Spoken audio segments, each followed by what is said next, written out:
গোটা বিশ্বের শ্রেষ্ঠ মিথ্যেবাদী থেকে শুরু করে মোহাম্মদ বিন তুগলক ডোনাল্ড ট্রাম্প ভারতের ওপর বাণিজ্য চুক্তি করতে গিয়ে 25% ট্যারিফ ঘোষণা করেছেন এবং এই মিথ্যেবাদী ডোনাল্ড ট্রাম্পের ওপর প্রত্যেকটি বয়ানে ভিত্তি করে আমাদের ইন্ডি জোটের প্রতিনিধিরা তারা অক্সিজেন খোঁজার চেষ্টা করছে ভারতের রাজনীতিতে। কিন্তু দুর্ভাগ্যটা এমন একটা জায়গায় যে এরা ডোনাল্ড ট্রাম্পের ওপর ভরসা করে, তার স্টেটমেন্টের ওপর ভরসা করে ভারতের ক্ষতি পর্যন্ত যেদিন হচ্ছে, যেদিন ভারতের কিছুটা হলেও প্রভাব হচ্ছে, সেদিনও এরা আনন্দ প্রকাশ করছে। তার কারণ এরা কার্যত মোদি বিরোধী হতে হতে এরা কবে যে ভারত বিরোধী হয়ে গিয়েছে সেটা তারা নিজেও টের পায়নি। তার মধ্যে ইন্ডিজোটের সব থেকে এই মুহূর্তে লিডিং যারা যারা ভারত বিরোধী স্টেটমেন্টে এই মুহূর্তে লিডিং রয়েছেন তাদের মধ্যে রয়েছে কংগ্রেস এবং রয়েছে তৃণমূল কংগ্রেস। কেন এই কথা বললাম প্রমাণ তো আপনাদের সামনে দেবই, কিন্তু ডোনাল্ড ট্রাম্প গোটা বিশ্বের অন্যতম মিথ্যুক একজন প্রেসিডেন্ট, যিনি ভারতের তরফ থেকে পরিষ্কার করে দেওয়ার পরেও মিথ্যে কথা বলেছেন বারবার যে ভারত এবং পাকিস্তানের মধ্যে তিনিই নাকি যুদ্ধ থামিয়েছেন। অত্যন্ত মিথ্যে কথা বলে যে তিনি গোটা বিশ্ববাসীকে নিজেকে একটা শক্তিশালী জায়গায় পরিণত করার চেষ্টা করছিলেন, তার পর্দা ফাঁস হয়ে গেল তার 25% ট্যারিফ ঘোষণার সঙ্গে সঙ্গে। কেন সেটা আমি আপনাদের সামনে বলবো। আর এই 25% ট্যারিফের পর ভারতের তরফ থেকে কি চুপ করে বসে থাকা হয়েছে? না, ভারতের তরফ থেকে সটান একটা যোগ্য জবাব দেওয়া হয়েছে। এই যোগ্য জবাবটা আপনারা শুনলেও অত্যন্ত খুশি হয়ে যাবেন, অত্যন্ত আনন্দিত হবেন যে এই মিথ্যাচারী ডোনাল্ড ট্রাম্প এবং ইউএসকে আমি বলবো না, দেখুন আমি লিখেছি কিন্তু ভারতের থাপ্পড় ডোনাল্ড ট্রাম্পের গালে, আমি কিন্তু ইউএস এর গালে লিখিনি। তার কারণ গোটা ইউএস পর্যন্ত এই খামখেয়ালি রাজনৈতিক নেতা ডোনাল্ড ট্রাম্পের অবস্থানে তারা রীতিমতো তারা অসহায় অবস্থায় চলে যাচ্ছে, তাদের জিনিসপত্রের দাম একেবারে লাফিয়ে লাফিয়ে বাড়ছে। আমি বোঝাবো আপনাদের সামনে যে ভারত কি পদক্ষেপ নিয়েছে, আমাদের রাজনৈতিক নেতারা কিভাবে অক্সিজেন খোঁজার চেষ্টা করছে, কতটা নিচু স্তরের রাজনীতি তারা করছে এবং নরেন্দ্র মোদী কি পাল্টা একটা পদক্ষেপ নিয়েছেন। আপনারা শুনলে আমাকে পরে থ্যাংক ইউ জানাবেন, কিন্তু আমি বলবো সব ধাপে ধাপে আমাকে একটু সময় দেবেন। নমস্কার, welcome to simple as ABC. আপনাদের সকলকে স্বাগত জানিয়ে শুরু করছি অত্যন্ত গুরুত্বপূর্ণ একটি পর্ব। আমি প্রথমে আপনাদের সামনে সেই অংশটি একটু ছোট্ট করে পড়ে শোনাবো, লাস্টের লাইনটা। All things not good, India will therefore B paying A tariff of 25% plus A penalty for the above starting on August 1st. Thank you for your attention for this matter, MAGA.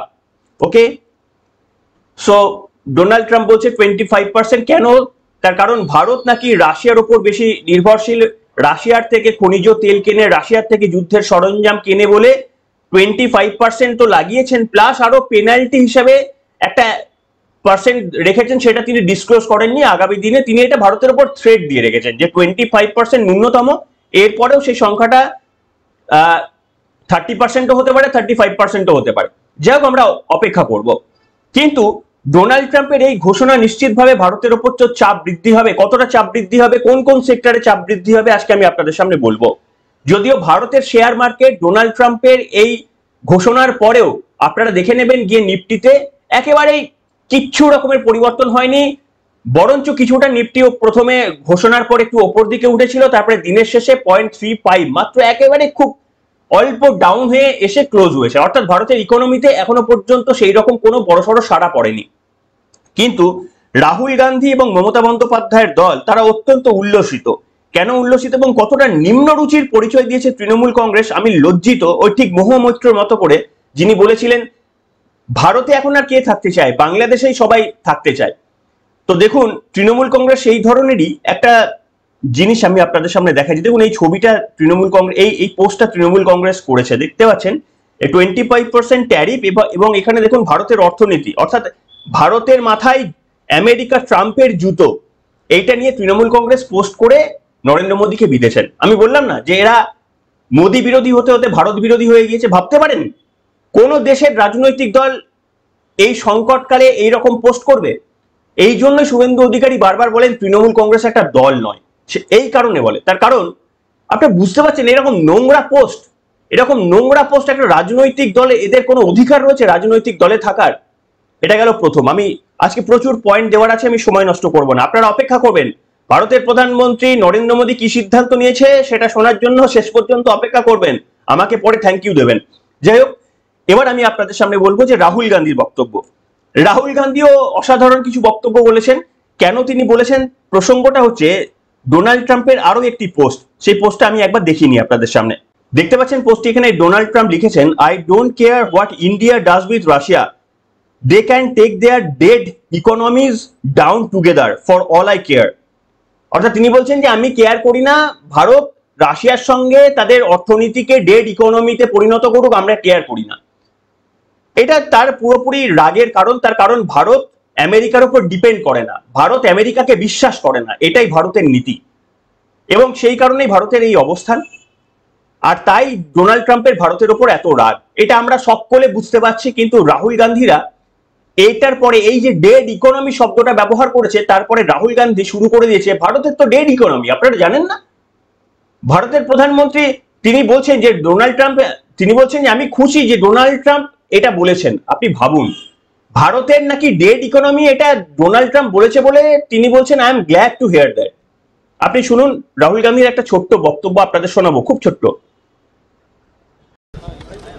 I mean, everybody knows this, except the Prime Minister and the Finance Minister. Everybody knows that the Indian economy is a dead economy. I'm glad that President Trump has stated a fact. শুনলেন, এটা হচ্ছে রাহুল গান্ধীর expression, কতটা খুশি ভাবুন। ভারতের নাকি ওপর চাপ বৃদ্ধি হয়েছে, অর্থনীতিতে এর প্রভাব সৃষ্টি হবে, তার জন্য রাহুল গান্ধী আমাদের বিরোধী দলনেতা কতটা খুশি। বুঝতে পারছেন, মমতা বন্দ্যোপাধ্যায়ের রাজনীতি রাহুল গান্ধীর রাজনীতি সেম। এবং আমি আপনাদের সামনে একটা তথ্য দেখাবো, এই যে রাহুল গান্ধী এতটা ডেড ইকোনমিতে খুশি, তো তিনি মনে করেন তো ভারতের ইকোনমি ডেড। আচ্ছা দেখুন তো, এটা হচ্ছে 2024 সালে ইলেকশনে তিনি যে তার হিসাব দিয়েছিলেন, সেখানে দেখা যাচ্ছে 8 কোটি টাকা তিনি ইনভেস্ট করেছেন ভারতের এই শেয়ার মার্কেটে। 8 কোটি টাকা এই ডেড ইকোনমিতে ইনভেস্ট করেছিলেন রাহুল গান্ধী। কোন স্বার্থে, কোন স্বার্থে? নিজের পার্সোনাল 8 কোটি টাকা তিনি ইনভেস্ট করেছিলেন ভারতের শেয়ার মার্কেটে। ডেড ইকোনমি হলে তো আপনি ফরেন মার্কেটে ইনভেস্ট করতে পারতেন। আপনার এখানে সমস্ত লিস্টেড শেয়ার কোম্পানি হচ্ছে ভারতের কোম্পানি, কেন ভারতের কোম্পানিতে ইনভেস্ট করেছেন? ডেড ইকোনমি তো। বুঝতে পারছেন, শুধু গদিটা পাওয়ার জন্য ভারতকে যদি আমেরিকার সামনে ছোট হতে হয়, বিশ্বের সামনে ছোট হতে হয়, এরা তাতেও রাজি রয়েছে। নোংরা রাজনৈতিক দলের এই ধরনের বক্তব্যগুলোকে ইমিডিয়েটলি প্রত্যাখ্যান করুন আপনারা সকলে মিলে, এটাই আপনাদের কাছে দাবি। তবে আমি এখানে বলবো, অনেক কিছু দেখাবো আপনাদের সামনে যদি আমাকে কিছুটা সময় দেন। ভারতের তরফ থেকে এখনো পীযূষ গোয়েল বাণিজ্য মন্ত্রী, তিনি বলেছেন যে আমাদের স্বার্থে আমরা কোন রকমের মাথা নোয়াবো না, আমাদের স্বার্থ নিশ্চিত করার জন্য যা যা পদক্ষেপ নেওয়া দরকার আমরা সেটা নেব। ডোনাল্ড ট্রাম্পের এই ঘোষণার পরই ভারতের কড়া স্টেটমেন্ট জানিয়ে দেওয়া হয়েছে। তবে আমি আপনাদের সামনে একটা খবর দেখাচ্ছি যে নরেন্দ্র মোদী ইতিমধ্যে কি একটা পদক্ষেপ নিয়েছে, আপনারা দেখুন। দেখতে পাচ্ছেন এখানে লেখা রয়েছে, Bloomberg reports India has informed the US that it is not interested in buying F-35 stealth fighter jets. India master stroke নিয়েছে, নরেন্দ্র মোদীর নেতৃত্বে সিদ্ধান্ত নেওয়া হয়ে গিয়েছে যে ভারত আমেরিকার কাছ থেকে এই ফাইটার জেট F-35 লাইটনিং কিনবে না। এটা হচ্ছে নরেন্দ্র মোদীর মাস্টার স্টেপ। তারা তাদের মতো যা কিছু করতে পারে, কিন্তু ভারত পরিষ্কারভাবে এতদিন যে দোনমনায় ছিল যে রাশিয়ার কাছ থেকে ফ্যালকন কিনবে নাকি এই ডোনাল্ড ট্রাম্পের F-35, যেটা ডোনাল্ড ট্রাম্প অফার করেছিল ভারতের প্রধানমন্ত্রী যখন গিয়েছিলেন, সেটা কিনবে, ভারত এতদিন পর্যন্ত সিদ্ধান্ত নিতে পারছিল না। কিন্তু ভারতের কাছে এই সিদ্ধান্তটা নেওয়া সহজ হয়ে গেল।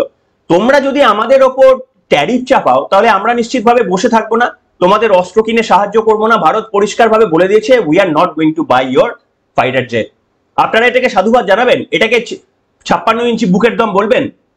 নাকি রাহুল গান্ধীর মতো বা মমতা বন্দ্যোপাধ্যায়ের ওই তৃণমূল কংগ্রেসের মতো বুটের নিচে ভারতবাসীকে দেখাতে চাইবেন? সেটা আপনাদের সিদ্ধান্ত, আপনারা কোন দলে থাকবেন। আপনারা বুক চিটিয়ে আমেরিকার সঙ্গে লড়ার প্রস্তুতি নেবেন, নাকি ওই বুটের তলায় ছবির সঙ্গে নিজেদের মানিয়ে নিতে পারবেন? লিখে জানাবেন আজকের পর্বে। কিন্তু আমি আপনাদের সামনে এখানে নিশ্চিতভাবে ভারতের এই পদক্ষেপের জন্য আমি গর্ববোধ করছি যে ভারত আমেরিকাকে একটা যোগ্য জবাব দিয়েছে। এটা সবে শুরু। আমেরিকা যে সিদ্ধান্ত নিয়েছে তার কবর আমেরিকাকে নিজে খুঁড়তে হবে। এই ডোনাল্ড ট্রাম্পকে আবারও 4 বছর ঘুরতে না ঘুরতে যখন প্রেসিডেন্সিয়াল ইলেকশন হবে তখন আবার ভারতের তখন যিনি প্রাইম মিনিস্টার থাকবেন তার কাছে এসে পড়তে হবে, তার কারণ ওখানকার ভারতীয়দের সাপোর্টের জন্য তাকে আবার পায়ে পড়তে হবে। আর সেই দিনের জন্য ডোনাল্ড ট্রাম্পকে অপেক্ষা করতে হবে, ডোনাল্ড ট্রাম্পকে অপেক্ষা করতে হবে আরো অনেক কিছুর জন্য। আমি এর আগে আপনাদের সামনে আমি এবার যেটা জানাতে চাইবো, আপনাদের জানাটা প্রয়োজন, সম্ভবত অন্য চ্যানেলগুলো থেকে আপনারা জানতে পারবেন না। দেখুন এতদিন পর্যন্ত না ভারতের কাছ থেকে ভারত আমেরিকার কাছ মানে ভারতের পণ্য আমেরিকার বাজারে খুব কম ট্যারিফে বিক্রি হতো, 3 থেকে 5% ট্যারিফে বিক্রি হতো, 3 থেকে 5%, সেটা এক ধাক্কায় 25% করে দেওয়া হলো। এর ফলে কি প্রভাব পড়বে? এর ফলে প্রভাব পড়বে, ধরুন একটা জিনিস যেটা ইন্ডিয়ান মার্কেটে তৈরি হতো এতদিন পর, এখন ধরুন এই ডোনাল্ড ট্রাম্পের ঘোষণার আগে $100 একটা ধরুন খেলনা, সেই খেলনাটার দাম $100 ডোনাল্ড ট্রাম্পের কাছে দেশে বিক্রি হতো এতদিন। ওই 3-4% ট্যারিফ ধরে $100 যেটা বিক্রি হতো সেটা এবার থেকে $125 দাম হয়ে গেল। এক ধাক্কায় 25% দাম বেড়ে গেল ভারতীয় পণ্যের অ্যাভারেজে।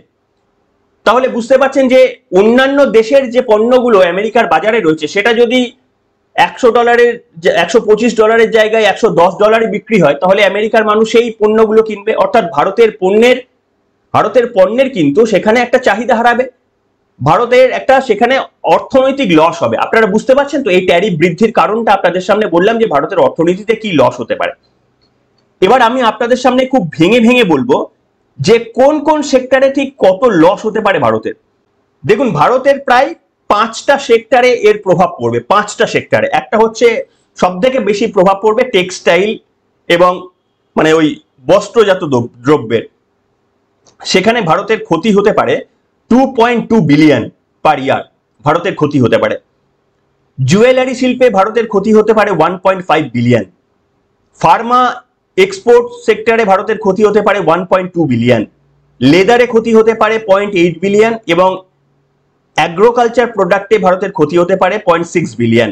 অর্থাৎ সব মিলিয়ে 2.2 বিলিয়নের, সব মিলিয়ে ভারতের প্রায় ক্ষতির পরিমাণ 6 থেকে 6.5 বিলিয়ন, অর্থাৎ প্রায় 50,000 কোটি টাকার মতো বছরে ভারতের লস হতে পারে এই ট্যারিফ। এখনো পর্যন্ত যদিও ফাইনালাইজ নয়, ডোনাল্ড ট্রাম্প তো মোহাম্মদ বিন তুগলক যে কোনো সময় পাল্টি খেয়ে যেতে পারে, তো যাই হোক এখনো পর্যন্ত এটা ফিক্স থাকলে মিনিমাম এটা, এরপরে যদি আরো কোনো ওই যে পেনাল্টি একটা ধরে রেখেছে সেটা যদি চাপানো হয় তাহলে আরো বেশি ভারতের ক্ষতি হতে পারে, 50,000 ভারতের টাকা। এবার সেই অ্যামাউন্টটা কিন্তু নিশ্চিত বড় পরিমাণের একটা টাকা। এবার ভারতের তাহলে কি উপায় থাকবে? ভারতের কাছে যদি আমেরিকার বাজার যদি ধরুন সংকুচিত হয়ে যায়, ভারতের কাছে অনেক উপায় থাকবে। আমেরিকার কোম্পানিরা ভারতে বিজনেস করছে না, আমেরিকার অ্যাপেল আইফোন কিনছেন তো, ফেসবুক, মেটা, তারপরে গুগল, এই সমস্ত বড় বড়, টেসলা নতুন করে এসেছে, বড় বড় জায়ান্ট কোম্পানিগুলো বিজনেস করছে না। এক একটা কোম্পানি বছরে, একটা কোম্পানির কথা বলছি, 50,000 কোটি টাকা ভারতের কাছ থেকে নিয়ে যায়। এক একটা কোম্পানি কেউ 50,000 কোটি, কেউ 30,000 কোটি, কেউ 15,000 কোটি, এত টাকার বিজনেস করে। এবার বুঝতে পারছেন ভারত যদি ট্যারিফটা বৃদ্ধি করে দেয় এই সমস্ত কোম্পানির কাছে তাহলে ভারত সেই টাকাটা তো তুলে ফেলতে পারবে, তাই না? ভারতের কাছে তো অপশন রয়েছে, ভারতও আমেরিকার পণ্যের ওপর এমনিতেই ভারতের একটু বেশি থাকে, ভারত কিছু কিছু জায়গায় 30-40% ট্যারিফও নেয়। এটা একেবারে ওয়ার্ল্ড ট্রেড অর্গানাইজেশনের গাইডলাইন অনুসারেই ভারত করে, কোনোটাকেই কিন্তু গাইডলাইন বিরোধিতা নয়। তার কারণ উন্নত দেশগুলো তারা কম ট্যারিফ নেবে উন্নয়নশীল দেশের কাছে, এটাই ওয়ার্ল্ড ট্রেড নিয়ম, ওয়ার্ল্ড ট্রেড অর্গানাইজেশনের এটাই নিয়ম যে যারা উন্নত দেশ তারা উন্নয়নশীল দেশের থেকে কম ট্যারিফ নেবে, আর যারা উন্নয়নশীল তারা উন্নত দেশের থেকে বেশি ট্যারিফ নেবে। কেন? তার কারণ অর্থনৈতিক সাযুজ্য বজায় রেখে। আজকে ভারতের মানুষের একটা অর্থনৈতিক মানে আমাদের কেনার ক্ষমতা আর আমেরিকার কেনার একটা মানুষের কেনার ক্ষমতা তো দুটো সমান নয়, সেই কারণেই এটাকে ব্যালেন্স করার জন্য এটা আমাদের ওয়ার্ল্ড ট্রেড অর্গানাইজেশনের নিয়ম। এটা ভারত নিয়মের মধ্যে থেকেই সমস্ত কাজ করেছে এবং পৃথিবীর সমস্ত দেশই তাই করে। তো ভারতের উপর যদি চাপ সৃষ্টি করে ভারতও ট্যারিফ বাড়াতে পারে। দ্বিতীয়ত হচ্ছে ভারত যদি আমেরিকা যদি ভারতকে প্রবেশ করতে বাধা দেয় তাহলে লস কার হবে? তার কারণ ভারতের রিসোর্স আমেরিকার মধ্যে অত্যন্ত পপুলার। চায়নার প্রোডাক্টের ওপর প্রশ্ন আছে আমেরিকার, ভারতের প্রোডাক্ট নিয়ে কোনো প্রশ্ন নেই আমেরিকার। ভারতের প্রোডাক্ট সেখানে মানুষ পছন্দ করে। এবার তারা যদি ভারতের ব্র্যান্ড কিনবো বলে, সেখানে যদি দাম 25% বাড়িয়ে দেওয়া হয়, আলটিমেটলি লস কার হলো? লস আমেরিকার মানুষদের ওই টাকাটা গুনতে হবে। যে ধরুন একটা শার্ট তারা এতদিনে $100 কিনতে পারতো, সেটা এবার $125 তাদের কিনতে হবে। তাহলে আলটিমেটলি আমেরিকাবাসীর ক্ষতি হলো, ডোনাল্ড ট্রাম্পের ওপর রাগ বৃদ্ধি হবে তাদের।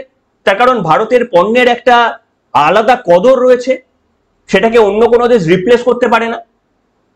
এছাড়াও ভারত কি করতে পারে? আমেরিকার বাজার ছেড়ে এই এশিয়া মহাদেশের বাজার, যেমন হচ্ছে ইউএই, এর সঙ্গে ভারত গতকালই কথা বলে নিয়েছে। রাশিয়া পরিষ্কারভাবে ভারতের পাশে দাঁড়িয়ে বলেছে যে ভারত হচ্ছে আমাদের সব থেকে ট্রাস্টেড ফ্রেন্ড, এবং এটা দীর্ঘ সময় ধরে এটা প্রমাণিত। চীন, ভারত এবং রাশিয়া আরো ক্লোজ হয়ে যাচ্ছে। আমেরিকার এই সিদ্ধান্তের ফলে ভারত, চীন এবং রাশিয়া একসঙ্গে কাজ করতে শুরু করছে। এই তিনটে মহাশক্তিধর এশিয়ার তিনটি দেশকে একসঙ্গে এনে নেওয়ার কাজটা করছে আমেরিকা। এবং ইউরোপের বাজার বলুন, আফ্রিকার বাজার বলুন, ভারত আরো বেশি মনোনিবেশ করতে পারবে। আমেরিকা যদি ভারতের পণ্যে ট্যারিফ চাপায়, ভারত সেখানে পণ্য কম পাঠাবে, অন্যান্য দেশে ভারত মার্কেট খুঁজবে।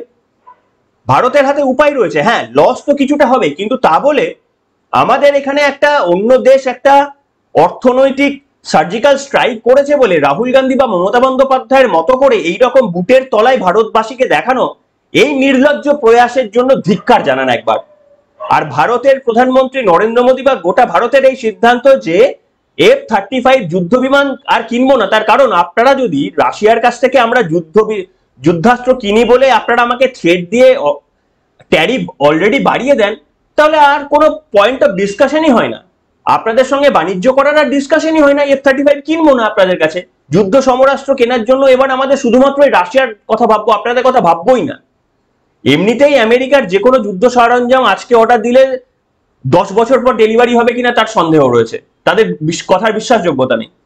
ভারত এমনিতেই আমেরিকার সঙ্গে কোনোদিনই বাণিজ্য ডিল করতে চায় না এই সমস্ত সামরিক অস্ত্রে। সেখানে ভারতের সুযোগ হলো, সুবিধা হয়ে গেল। ডোনাল্ড ট্রাম্পকে যদি পায়ে পড়তে না হয়, কিছুটা অপেক্ষা করুন, কিছুটা অপেক্ষা করে দেখুন। ভারতের বাজার আমেরিকার জন্য একেবারে অপ্রতিরোধ্য, আটকাতে পারবে না ডোনাল্ড ট্রাম্প। সেখানকার মানুষ ইতিমধ্যে ক্ষুব্ধ হয়ে গিয়েছে। সেখানকার ইনফ্লেশন 2% বেড়ে গিয়েছে ডোনাল্ড ট্রাম্পের এই সিদ্ধান্তগুলি নেওয়ার পর থেকে। বিগত 6 মাস ধরে প্রত্যেকটি দেশের উপর ট্যারিফ তিনি বাড়িয়ে দিয়েছেন। 2 থেকে 3% ইনফ্লেশন তাদের বেড়ে গেছে। আমেরিকার মানুষজন ক্ষুব্ধ হতে শুরু করেছে ডোনাল্ড ট্রাম্পের ওপর। তো এই মুহূর্তে আপনাদের সিদ্ধান্ত, আপনারা এই মুহূর্তে রাহুল গান্ধীর মতো নেতাদের পাশে থাকবেন নাকি ভারতের পাশে থাকবেন, সেই সিদ্ধান্ত আপনাকে নিতে হবে। এখনকার মতো এখানেই, সবাই ভালো থাকবেন, কিন্তু আপনাদের প্রত্যেকের কমেন্ট এখানে করা উচিত।